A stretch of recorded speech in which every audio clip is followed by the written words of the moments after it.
this white tape. So front wheel to here. Okay. Can you do it?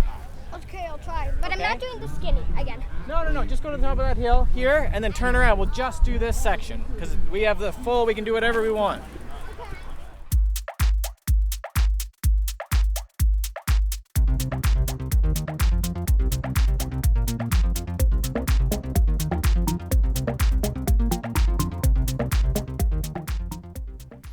And that was our very own coach, Peter Glassford, doing some coaching with a smaller rider. And that was at Sea Otter Canada, which wrapped up recently. Welcome to the Cycling Magazine podcast. With me is Dan, who is also at Sea Otter Canada. Yeah, no, I remember seeing Coach Glassford there helping out the little Groms on the pump track. Very cute. Yeah, they're getting some mad knowledge at an early age, so they'll be better bike handlers than us. Oh, I know. At this age, at our ages. It's so devastating. It's a bit like when you are at a cross race and like the U12s go out and you're like, oh, they're railing that corner faster than I am. Mm-hmm. And so this one here was already better than I would do on the pump track. So we're going to look back at some magic moments from Sea Otter. We were recording there throughout the weekend. It was a great cycling festival to kick off the summer. Super impressed with the dual slalom. Yeah, those guys look like they're skiing. If you've ever watched like a slalom ski race during the Olympics, those guys are carving up corners just like they're on edges and blades like on skis. Mm-hmm. It was quite the clinic on how bad I am at turning. And we also are going to have full send, no send once again. How much of the topics do we want to give away? Ooh, let's just say we're going to touch on some of the grievances I brought up last week. Yes. I may even admit that you had a point. Anyway, we'll get to that later. We'll get to it.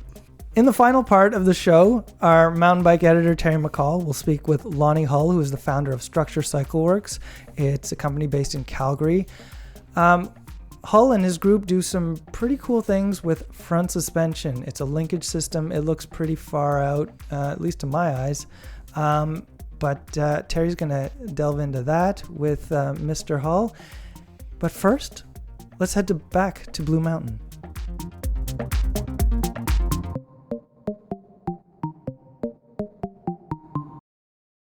Here at Canadian Cycling Magazine, we kicked off summer in style. A bunch of us headed to the recent Sea Otter Canada Cycling Festival in Blue Mountain, Ontario. Here's what we got into on the shores of Georgian Bay.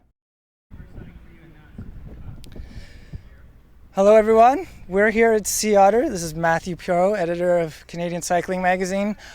I'm with Dan, as always. Hey Dan. Matthew, how's it going? You sweating your life out? It's so hot here. I saw Trex Herman, the sheep, the merino sheep, sweating as well.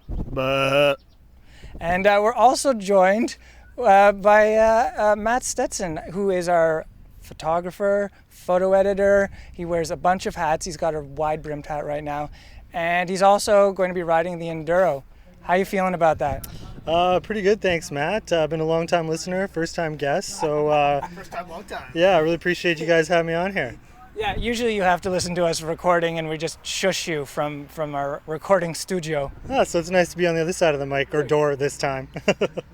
But we're in the great outdoors and the enduro is 2 days away. You probably just mostly know the course from checking it out on paper, but what's your feeling about it? Yeah, I took a look at the Trail Forks maps and tried to get some POV footage on YouTube just to get an idea about what it's like. I'm guessing it's going to be very bike park style oriented. So I think to get a good time, the racing is going to be fast and high speed, as opposed to a little bit slower speed and technical that you'd see on some courses. So really interested to get some pre-riding in and see exactly what it has to hold. And the 6 stages means 6 times climbing up Blue Mountain. So if it's going to be this hot out, it'll definitely be interesting to see how the legs feel after 5 trips up Blue Mountain. I have some good news for you. I think one of those trips up, you get the lift. Well, that's some good news then, yeah. But we'll look into that further. Our best folks are on it. Dan, you've been here at the expo, and you've done some riding instead of the actual work you're supposed to be doing? Some of us got here earlier than others, Matt, and did the work first. I did work before you guys even arrived. Mm-hmm. Witnesses? But anyways, I was out there doing some product testing. I had the Cannondale Topstone with the new Kingpin suspension. That was super cool. Took it up some gnarly grode climbs. But the vibes are good. Lots of people here checking out bikes. We've got some not so young kids on the Kids Zone pump track here. Yeah, I'm watching a full-grown man sort of do tail whips with a balance bike. Sort of. Is that Sea Otter's impressive? all about. But yeah, tomorrow we got the Fondo, and yeah, it is the office showdown, the office throwdown. I'm not feeling throw downy right now. It's throw uppy. Let's throw downy. Did everyone sign up for the 120? Everyone except photo editor Matt Stetson. Well, because he's doing an enduro, so he's Yeah, I he's got doing the exemption, yes. exactly. He's doing the other O, the enduro, not the fondo. Yeah, so we're riding 120 clicks. It's a bit climby. They're about 2 to 4 kilometer climbs. Definitely climby for us city folk. Climbs like this in Toronto don't exist, and we might be a little out of our element here, Matt. Possibly. Yeah, they're usually averaging 3 to 4%, but there's some moments of 7%ness. It'll be steady, but teamwork makes the dream work or something like that. Well, yeah, I've seen us ride together as a quote-unquote team. I don't know about this. Anyway, the vibes are good here at Sea Otter. I'm digging them. We're here on the Friday, so I guess people cut work to come here. Big ups people who cut work. And we'll see how the rest of the festival goes. Now, if you really want to know how to cut work, check out Terry McCall's Foolproof Ways to Get Out of Your Office Job to Ride Mountain Bike story. That's right, it's on our website. All right, check it out. Thanks, guys. Thanks, Matt. Thanks, Matt. And we're back with day 2 at Sea Otter. It's sunny. It was a bit cloudy. It looked a bit ominous, but so far it's looking like a good day, don't you think, Dan? Yeah, sun's out, vibes out, kids on the bike park, kids on the pump track. We're right in front of the the dual slalom. People are getting ready for the enduro. People are practicing. Yeah, lots of good times, lots of full face helmets. I feel so lame. Yeah, we're definitely of the exposed face, exposed legs, no body armor crowd. No, I have no armor. Like, I don't wear ski goggles right now. I've never felt less rad.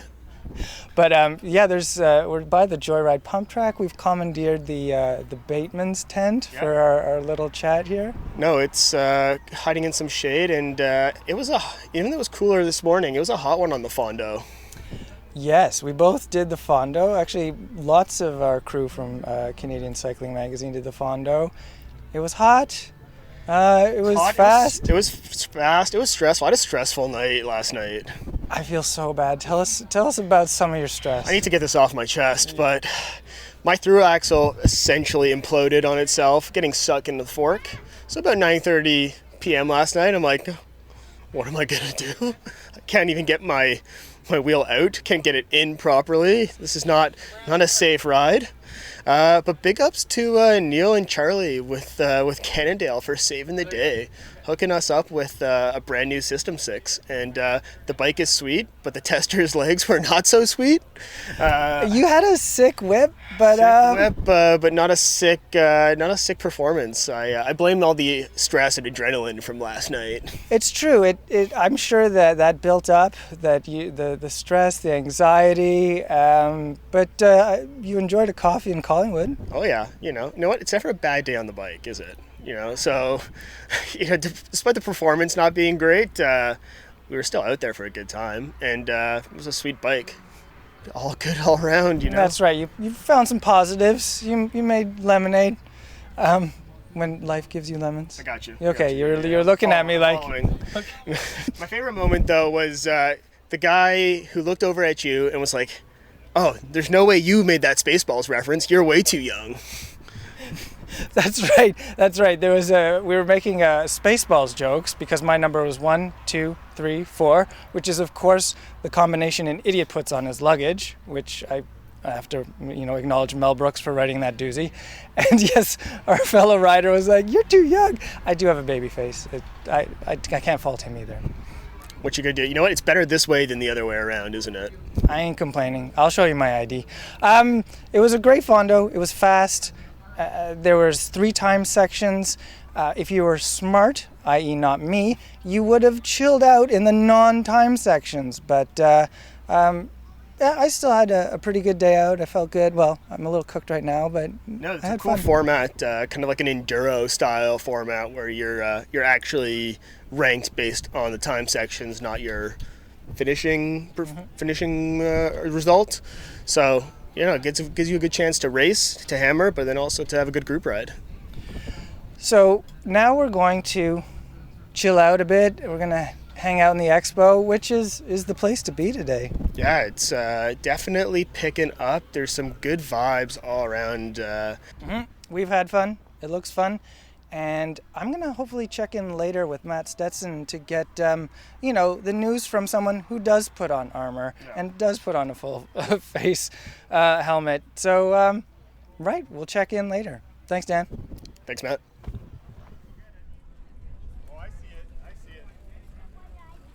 Matt Stetson, you just did the enduro at Blue Mountain. How did you find it? Now, I should add, you did the short course. There was the short course and the long course. Because of time stuff, you couldn't stay out for the full day or the full enduro. But how was it? It was the short course was good. I mean, it would have been great to do the long course, but time restrictions put me in the short course category. So it was a really good day out on a mountain bike. I wasn't sure what to expect from the course, and when I first arrived, I thought maybe it was going to be a little bit more bike park focused, with some higher speed stuff, as opposed to some technical riding. But in reality, the course did have lots of technical sections, and it wasn't very bike parky, even though it did have some high speed berming and a couple jumps and that kind of thing. So was pleasantly surprised by the course and what Blue Mountain has to offer in the Gravity Trails department, actually. How much practice pre-riding did you get in? Well, I'd never ridden the trails at Blue Mountain before, as I said, but luckily I was able to get out and pre-ride most of the stages. I think the only stage I didn't get to ride was stage 5, which was on a trail called, I believe, Embryo, which was closed due to the Air DH course. Now, they did reopen it later at night, but I wasn't able to make it back in time. But I was glad I did get to pre-ride some of the course before, going full on and racing in it. And what bike did you have? So I was really stoked because I got to ride a Scott Ransom. The Ransom's been out for a little bit now, in their enduro category. So it definitely is a full-on enduro bike. It's definitely a little bit of a change from what I'm used to riding. I'm used to riding a lot less travel, so I am also glad that I got to pre-ride the course and get used to riding a bigger bike. And it's just completely different ball game when you have that much travel and a little bit more weight. Yeah, so I was really glad to pre-ride the course on the Ransom and get used to the longer travel bike because it was such an adjustment. So that was a definite bonus. Now, there was something funny going on with the tires, wasn't there? It's been a while since I rode with tubes, but my Ransom did come with tubes. It also came with really big downhill Maxxis tires. So I was pretty confident in their traction capabilities. So I wasn't too worried about how hard I could push it. However, it was a bit of an adjustment in the feel of the bike and just how the tires reacted to the dirt. So, yeah, it was reminiscent of maybe 10 years ago when I did ride tubes, but fun nonetheless. Was there a particularly hairy moment for you during this enduro? There certainly was. There were some definite hairy moments in practice, but probably my most breathtaking moment was at the top of stage 6. There was a rocky sort of step of, I'll call it shale, but it's just a step down rock. And the brutal part is I'd hit it 3 or 4 times before since it shared the start of stage 1. And I guess I must have been going a little bit faster because my front wheel pushed out and there was definitely a scary moment there, but managed to save it and pull it together and not lose too much time on the way down on that stage. So I guess it really wouldn't be a full gravity event if you didn't have at least one of those uh-oh moments, and that was mine. You're a very experienced mountain biker. You've been doing it for years. I don't even know how long, but this is actually your first enduro. What's your big takeaway from doing this type of an event? Yeah, I guess looking back on it now, I have been riding quite a long time, and especially on dirt and mountain bikes. And it certainly was my first gravity event, which to me even just sounds kind of weird, having ridden lots of times in pads and downhill, but never actually on the clock. Whereas in cross country, I'd done it, dozens of times before. It certainly was a different feel. I couldn't believe how tired I was at the end of such a short amount of riding. Usually when I'm tired on a bike, it's after a couple hours of riding, but I was tired after 1 hour of riding doing this enduro. So it was definitely quite the switch, and a very cool experience. So in the enduro, you have the non-time sections where you're usually climbing to get to the top of a bit of elevation to bomb down. But the bombing down, there's also, as it's been explained to me, pedally bits. How are these timed pedally bits in the equation? Yeah, so I think the big thing with that is enduro is not downhill. Right. And that's sort of something that is funny, because having ridden so much in the past in cross country, enduro almost to me seems like the evolution of cross country, because it's essentially what me and my friends were doing for years. Like, we would just take our time getting to the top before we could all just race and send it to the bottom, because to us that was the most fun part about riding, was the downhills. And you sort of just took the uphills as a consequence to the fun on the downhills. So with enduro, it's sort of like we've already been doing this, even though it's new. And now it's cool that it's evolved into what it is now, and you time the downhills. So as a result, in a normal downhill course, obviously we have super technical, or much shorter courses, where enduro it's longer. So you'll be linking technical sections together on a single downhill. So it requires a lot of pedaling, even on the downhill stages. And unfortunately, that pedaling is usually sprinting, because you're on the clock and you're already going pretty fast. So it's insanely physical. And I was lucky to have the lockout that I could switch back and forth real quick in between sections. But that was another thing I wasn't prepared for, was just the absolute full-on effort it requires to sprint a bicycle time after time. Again, the difference between cross country is significant. You're sort of at a much more steady pace over the whole day, whereas the enduro, you're basically either full on or sort of just recovering spinning.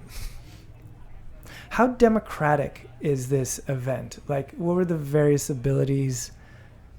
And not only that, what's the vibe in this event? Is it cutthroat? Are you guys killers? Yeah, I was a little bit nervous when I was entered into the event, or when I entered the event, just because, again, I hadn't done any gravity before. And, you see those guys hitting big jumps, and they all have cool downhill helmets and goggles. And, I was worried about, the bro vibe going into it. But as soon as I started talking to other racers and riders, even pre-riding and up till the day of the race, everybody was nothing but nice. I think that it's really a good way to get that gravity, that like-minded community together on a great set of trails, and everybody's sort of feeding off one another with their energy. And on race day, everybody's super nice to each other. Everybody was sort of offering encouragement. It was everything from kids up to older adults, and everybody it was a really great vibe. I don't think intimidating wasn't the word I would use at all. Certainly the race organizers were insanely welcoming. And yeah, I had a great time, and I'm sure most of the other people at the event did as well. Certainly my friends that I talked to. So there's likely to be another enduro in your near future? Man, I certainly think that it'd be I'd love to try another one, that's for sure. it definitely gave me the bug a little bit, I think. So I'm gonna have to invest in a few more pads and maybe a little bit more travel. But yeah, we'll just have to cross that trail when it comes to it, I guess. Oh, I sense an N+1 moment coming. Matt, thank you very much. Thank you very much, Matt.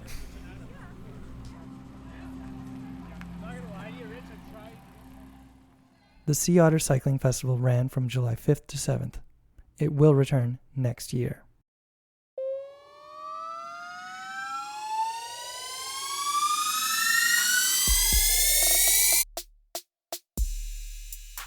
We're back with Full Send, No Send, and also back for this edition is the stopwatch. Yes. Producer Adam has put on these constraints again.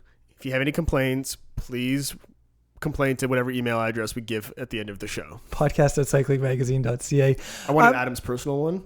No, I think Adam's onto something. We got a bit rambly last episode, but we had a reason to. But we're gonna get laser focused with 5 minutes on the clock. All right, 5 minutes starting now. Okay, full send, no send on something you said last episode. You had issue with the Giro Rosa's timing right in the middle of the tour. Mm-hmm. You said it's not good for business. It's not good for women's cycling. I think I was hesitant. I didn't even listen back to the tape, but I'm pretty sure I was hesitant on you're just condemning the timing of it. Not the race, but the timing. Nope. And big fan of the race. Big fan. I thought maybe the glow of the Tour de France will pull up. I'm mixing metaphors. Rising tide brings thank up you. all boats or ships. That's the one. So I thought there'd be some of that action, but I feel that did not happen. I feel, to mix more metaphors, the Tour sucks all the air out of the room. And as two people who have an incentive to actually keep a tab on what's going on in the cycling world. Not only incentive, we are into it. Yes, into it, paid to do it maybe. And, if there's going to be anyone who's keeping tabs on both things, it would be us. Mm-hmm. And how much of the Giro did you watch? I followed it. Yes. But I did not watch it. Exactly. I confess. And I really wish I did not confess that on tape. Yeah. For the record, sir, that was 0 minutes. Okay. But this is exactly my point that I was trying to make, is that we love the sport. Canadians in the women's peloton are some of the best riders in there. Yep. And we still didn't watch any. With guilt.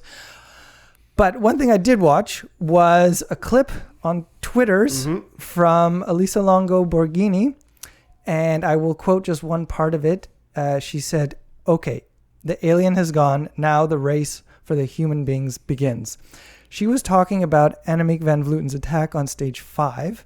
Van Vleuten won that stage. Then she won the next day's time trial. And then she won the race overall for the second year in a row.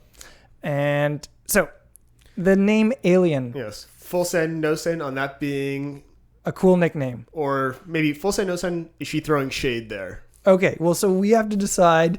And maybe producer Adam will put in that clip right here. Well, it was a really good performance. Were you there when Van Vleuten attacked, or? Yeah. I just witnessed that. I was seeing that Annemiek went, and everybody was like, "Okay, the alien is gone. Now the race for the human being begins." And what you might have just heard is Longo Borghini talking about Annemiek van Vleuten. So we need to decide if Longo Borghini is talking about a benevolent alien from Krypton, say, like Supergirl, or some nefarious Area 51 stuff. Yeah, my first reaction is that coming from inside the peloton, that is a backhand. No, it's not a compliment at all. She is making reference to something nefarious going on there. You're saying you think it's more Area 51? I think this is tapping into the old L'Equipe headlines, à deux vitesses, if you will. You know, when back in the old Festina days, when some people were using the good stuff, some people weren't. Wow, so this is maybe serious accusation. This is what I'm thinking. I think this is her calling attention to what she says is someone up to no good. So alien is synonymous with pas normal. Exactly. See, I thought it was less nefarious, but maybe that was just I'm not so attuned to this. So, I mean, I'm now, even though I brought this up, I'm going to suspend full send, no send until further research on this because I don't know. I think it could be a cool nickname. The Alien. The Alien Works for the guitarist Joe Satriani. Yeah, it's better than some of the podcasts the nicknames you hear at the Tour de France. You know, like Alaphilippe, Lulu, Warren Barguil, Wawa. You know, It's at least a real word. At least it's a real nickname. So if she's giving her a cool nickname, I'm into that. All right. How much time do we have? We have a minute left. So, Yep. full send, no send, hot day, lots of miles in your legs already. Mm-hmm. You see a lake or a cool river. Do you go in with your chamois, or do you just pass on by because you want to avoid the squish later on? I'm saying no send on full squish. No send on full squish. So you skip the refreshing dip. I must confess I've never actually, ridden after swimming in bib shorts. The thought of it just does not sound pleasant. No, chamois are meant to be dry. As dry as possible. As dry as possible. Keep your chamois dry. Maybe go to a gas station, get a big bottle of water, and dump that over your head instead. There you go. Yeah. Stay dry out there in the heat. If you can't, it gets hot, it'll be tempting. But you know what? Pull up the old Google Maps, find a gas station. You'll be much better off for it. Splash some water on your face. Yeah. There is one of our colleagues will do this. Will jump in with chamois. But I guess we don't full send that here. Not in this room. Sir. Oh, we did it. Right on time. Full send, no send.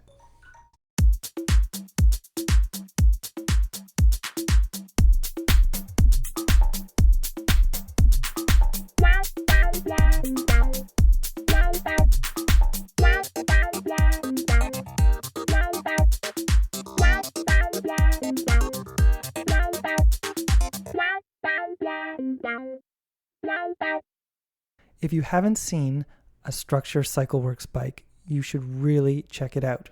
Maybe search online as you're listening to this. The Calgary company makes mountain bikes with a far-out linkage system for the front suspension. Web editor Terry McCall spoke to Structure CycleWorks founder and CEO Lonnie Hull about his bikes. As mountain biking design continues to evolve, one element has remained consistent through decades of change: the front suspension fork. Telescoping forks have ruled front suspension since they were introduced in the mid-1990s, and few companies have dared to challenge that convention. Lonnie Hull is looking to change that. The Calgary-based engineer is bringing extensive experience in the high-pressure world of motorcycle racing over to mountain bike design with Structure CycleWorks. After 6 years in development, the Canadian brand is ready to release 2 models of its very unique-looking, linkage-based dual-suspension mountain bike to the market. I caught up with Hull in Calgary to talk about why he's pushing so hard to challenge convention and why he decided Structure CycleWorks would call Calgary home. The Foundation and Janus, Structure's 2 models, share a very unique look, one that immediately stands out from any other mountain bike. I asked Hull how much he took the bike's appearance into consideration during the design process and how he thinks that might impact the bike's success. So I have lots of different ways to view that. The first is, yeah, it looks different because it's doing something so differently that I couldn't make it look normal. Mm-hmm. I ride bikes with telescoping forks all the time, and I don't dislike them. I still love them. That's why I did this, is because I love bikes. Yeah. But there's kind of this assumption that we might have done something just to be different or just to introduce a new standard, and that's not true. The whole goal was kinematic and to make riders have another option, have fun, more fun on the trail. Hull is both confident in his design and aware that it looks different. To meet potential riders' expectations halfway, he's given the front linkage design the tongue-in-cheek name Without Telescoping Fork, or WTF for short. I asked if a sense of humor was necessary when introducing a bike that looks so different. Absolutely. We were at Crankworks in 2017 and revealed the design that we were heading toward with the carbon and the brand itself, and we had so many people walk up and actually mouth the words, what the, we just had to embrace it. So the funny thing about it was, yeah, you're looking for a TLA, 3-letter acronym that applies, and we could have stretched it pretty far to get there, but it wasn't a stretch. It was without telescoping fork. Yeah, that works. When it comes to design, the UK and European markets seem to be more open to non-traditional designs than North America. On this side of the pond, the US provides a much bigger market than Canada does.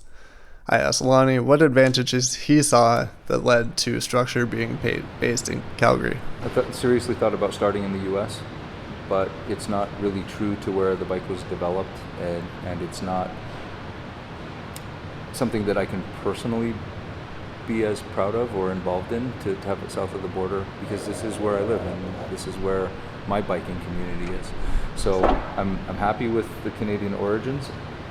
Here in Alberta, we've never had a high-end mountain bike manufacturer. We've had some different bike companies come and go over time, but I think it's a really valid place to develop a bike. It's understandable that people would argue, just from a business development standpoint, that going where there's more happening in the bike scene would be a good idea, but that's not to say there isn't lots happening here. There is, in fact. I also feel like it's a great place for us to ride and test product, and if you're going to break something, you will break it on Prospector and Razor's Edge. Yes. So we'll keep trying. we do every time. Usually the person breaks first. But I like being Albertan. I love my home. Awesome. Is there any advantages that people might not think of to being based in either Alberta or Canada? Yeah, I think Canada has street cred as a place for an origin of mountain bike ideas. And we do have some pretty inventive companies here. Not just frame manufacturers either, but we've got VR1 and One Up and a number of other companies that have originated here and have become quite successful. Yeah. Raceface comes to mind. That alone is reason to stay Canadian, because I like to be a part of that. Since the design is so different than what mountain bikers have come to expect, I asked Hall if he could give a simplified explanation of how a system is different and what advantages it provides that a telescoping fork can't. For many years, riders have come to understand that rear linkage suspension works really well. We rely on it. We understand that it's a better way to get through bumps, and so it's not that big a stretch to take what works in the rear and apply it to the front too. We've managed to match the systems so that they function very similarly. They treat the shocks very similarly, and we use, in fact, the same shocks front and rear. That's the start of the idea, so it keeps the rider really centered in the chassis, which we call the whole bike frame system. It's much less inclined to dive under braking, so again, that's with the goal of keeping you in the middle of the bike instead of over the bars. At the same time, because the whole front system doesn't have a really sticky point, it doesn't have a point that resists rotating through the suspension travel, it's always on bearings, it's very smooth. No matter what's happening with the brakes or with an impact, it's going to just rotate through the travel range. That makes for a bike that's more enjoyable to ride, and at the end of the day, you'll get less arm pump and upper body fatigue because there's just less energy being transmitted up through the bars. Lonnie Hull is the founder and CEO of Structure Cycle Works, which is based in Calgary.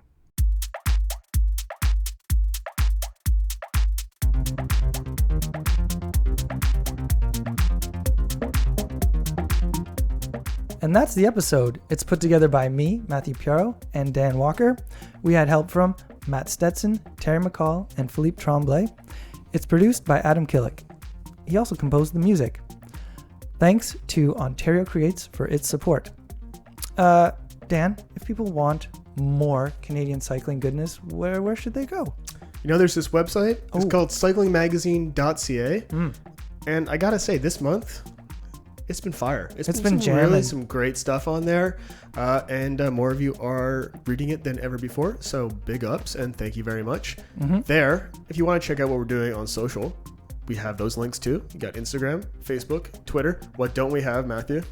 The one that the kids are... All the youths in there looking at their memes on. What are the TikTok. TikTok. We are not on TikTok, folks, but we're not going to dwell on that. We're in some good spaces with some good stuff going on. Check it out. We're also on this very early web protocol known as email. If you want to send us a message, that's a podcast at cyclingmagazine.ca. We're keen to hear your ideas for full send, no send. And if you have any questions for Coach Glassford, send those to podcast at cyclingmagazine.ca as well. It is, I hate to say, almost coming up to cross season, and the man is a skills expert. Did you I didn't say it. I you're didn't say crypto using that ubiquitous hashtag in July. But I didn't use it in June. You did. Oh, so that makes it okay. You did not use a hashtag that we've banned until August 1st to indicate the changing of the cycling disciplines and the season. Correct. All right. Good. Now it's like Voldemort or something. Oh, I know. The season who shall not be named. Until it's time to name the season. Okay. And now, who should they tell about the podcast, Matthew? Oh, yeah. So let's say you're out and about and you have that friend who's enduro curious. Mm-hmm. Maybe, likes to ride a lot on single track, but is not sure about this whole enduro thing. Tell them about this episode and some of the insights from our man, Matt Stetson, who did his first enduro and loved it. I have a theory about why he enjoyed that so much. Why? Full beard. He's a very healthy beard, our man, Matt Stetson. You do not need a beard to go enduro. I'm just saying, I think there's a high proportion of success in enduro and full beards. Oh, man, this is not science. People should also please rate and review this podcast. We really appreciate that. And you should only say something nice. Please say something Golden nice. rule like in kindergarten. Mm-hmm. And only rate it if it's 5 stars, because that helps more. All right. Thanks, everyone. We'll talk to you later.